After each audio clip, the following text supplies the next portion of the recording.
समाजशास्त्राच्या सुरुवातीला एक खूप मोठं आणि महत्वाकांक्षी ध्येय होतं. समाजाचा अभ्यास करणारा एक अस्सल विज्ञान तयार करायचं. पण याच ध्येयामुळे एका मोठ्या वादाला तोंड फुटलं. चला तर आजच्या या विश्लेषणात आपण समाजशास्त्रातील तथ्य, मूल्य आणि वस्तुनिष्ठतेचा हा गुंतागुंतीचा शोध समजून घेऊया. आणि तो वाद सुरू होतो या एका मूलभूत प्रश्नापासून, ज्या तटस्थतेने, ज्या वस्तुनिष्ठतेने आपण विज्ञानाचा अभ्यास करतो, अगदी तसंच समाजाचा अभ्यास करणं शक्य आहे का? हा तोच प्रश्न आहे जो आजही समाजशास्त्राचा केंद्रस्थानी आहे. बरं, पुढे जाण्याआधी काही महत्त्वाचे शब्द समजून घेऊया. पहिला शब्द आहे तथ्य किंवा फॅक्ट. तथ्य म्हणजे काय? तर अशी गोष्ट जी आपण अनुभवातून सिद्ध करू शकतो. ही एक खरी, निश्चित आणि न बदलणारी माहिती असते, जी आपण आपल्या डोळ्यांनी, कानांनी म्हणजे इंद्रियांनी अनुभवू शकतो. आता तथ्यांच्या पलीकडे आहे मूल्य किंवा व्हॅल्यू. मूल्य ही पूर्णपणे व्यक्तिनिष्ठ असतात. ती आपल्या प्रत्येकाच्या विश्वासांमधून, आपल्या आवडीनिवडीतून, आपल्या पूर्वग्रहांमधून तयार होतात. थोडक्यात सांगायचं तर समाजात काय चांगलं आहे, काय महत्त्वाचं आहे, याचे हे अलिखित नियम असतात. आणि तिसरी सगळ्यात महत्त्वाची संकल्पना आहे वस्तुनिष्ठता म्हणजेच ऑब्जेक्टिव्हिटी. सोप्या भाषेत वस्तुनिष्ठता म्हणजे कोणत्याही वैयक्तिक मतांपासून, पूर्वग्रहांपासून पूर्णपणे मुक्त असणं. म्हणजेच संशोधक म्हणून एक तटस्थ, निष्पक्षपाती भूमिका घेणं. हे एक प्रकारचं वैज्ञानिक आदर्श आहे. तर सुरुवात करूया आपल्या पहिल्या भागापासून, वैज्ञानिक स्वप्न, वस्तुनिष्ठतेचा शोध. ही कहाणी सुरू होते त्या विचाराने जिथे समाजशास्त्र हे भौतिकशास्त्र किंवा रसायनशास्त्रासारखं एक शुद्ध, वस्तुनिष्ठ विज्ञान बनू शकतं असं मानलं जात होतं.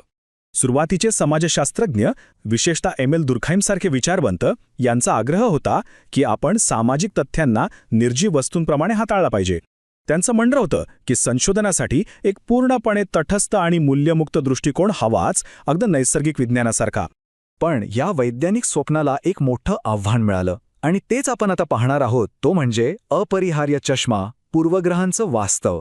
कारण सामाजिक संशोधनात वैयक्तिक मूल्य आणि पूर्वग्रह हे केवळ शक्यच नाहीत, तर ते अटळ आहेत असं दिसून आलं. हे समजून घेणं महत्त्वाचं आहे की आपली मूल्य ही अशी अचानक तयार होत नाहीत. ती अनेक स्तरावर बनतात. काही आपल्या वैयक्तिक अनुभवांमधून येतात, काही आपल्या कुटुंबातून आणि मित्रपरिवारातून, आणि काही तर थेट आपल्या समाजातून.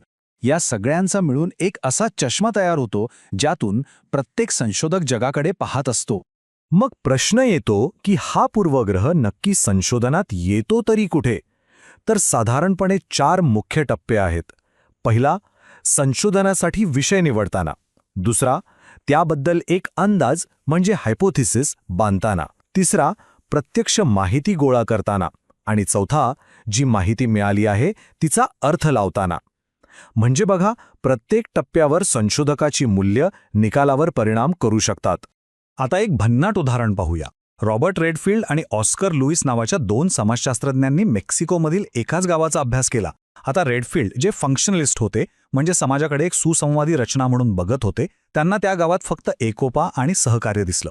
दुसरीकडे लुईस, जे मार्क्सवादी होते, म्हणजे समाजाकडे वर्गीय संघर्षाच्या नजरेतून बघत होते, त्यांना त्याच गावात संघर्ष आणि शोषण दिसलं. विचार करा, गाव एकच पण निष्कर्ष पूर्णपणे वेगळे. आणखी एक इंटरेस्टिंग केस आहे विल्यम व्हाईट यांची. त्यांनी गुन्हेगारांच्या एका गटाचा अभ्यास केला. सुरुवातीला ते एक तटस्थ निरीक्षक होते, पण जसजसा त्यांचा त्या लोकांसोबत वेळ जाऊ लागला, तसतशी त्यांची स्वतःची मूल्य बदलू लागली. ज्या गोष्टी त्यांना आधी चुकीच्या वाटत होत्या, त्या त्यांना त्या गटाच्या दृष्टिकोनातून सामान्य वाटू लागल्या. यावरून हे दिसतं की संशोधन प्रक्रिया स्वतः संशोधकाला बदलू शकते.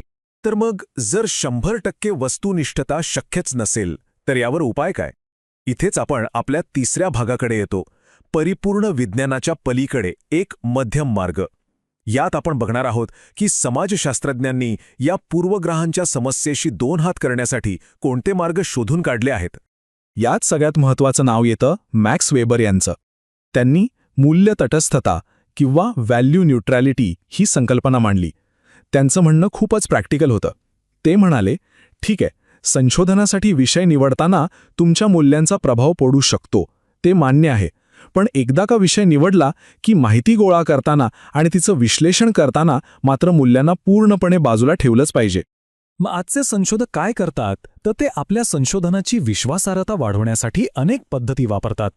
जसं की संशोधनाच्या सुरुवातीलाच स्वतःचे पूर्वग्रह प्रामाणिकपणे सांगून टाकणे. आपलं काम इतर तज्ज्ञांना तपासायला देणे, ज्याला पीअर रिव्ह्यू म्हणतात. रिफ्लेक्सिव्हिटी म्हणजे आपल्याच कामाकडे एका त्रयस्थ व्यक्तीच्या नजरेतून पाहणे. आणि ट्रँग्युलेशन म्हणजे एकाच निष्कर्षापर्यंत पोहोचण्यासाठी वेगवेगळ्या संशोधन पद्धती वापरून खात्री करणे. गुन्नार मिर्दाल यांचंही एक वाक्य या संपूर्ण चर्चेचं सार सांगतं.